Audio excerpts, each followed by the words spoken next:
রমজান মাসে দুপুর 12টায় আল্লাহর একটি খাস নাম যদি কেউ 7 বার পড়তে পারে, আমার আল্লাহ তার মনের সব আশা পূরণ করে দেবে ইনশাআল্লাহ। আল্লাহর কসম করে বলছি প্রিয় ভাইরা আমার, রমজান মাস এটি গুরুত্বপূর্ণ মাস, দোয়া কবুলের মাস। রমজান শাহরু রমাদান, এই যে রমাদানে আল্লাযী উনজিলা ফিল কোরআন, আমার আল্লাহ কোরআন নাজিল করেছেন, সুবহানাল্লাহ। কোরআন নাজিলের মাস রমজান মাস।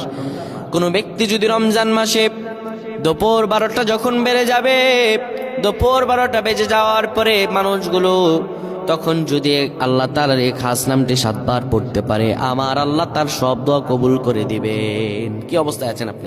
সন্তান কথা শুনছে না, বিদেশে যাচ্ছেন কিন্তু যেতে পারতেছেন না, কোনো আয় উন্নতি নেই, ইনকাম যা করেন তার চাইতে আরো বেশি খরচ হয়ে যায়, বিপদের পর বিপদ, আপনি বিপদ থেকে উঠতে পারতেছেন না। এই আমলটা করেন, এই আমলটা করেন আজকে, আল্লাহ তাআলা আপনাকে ফলাফল দান করে দেবে ইনশাআল্লাহ। সপ্তাহখানেক আপনি ফলাফল পাবেন ইনশাআল্লাহ। যখন দুপুর 12টা বেজে যাবে, আপনি তখন কোনো মসজিদ কিংবা ঘরের একটি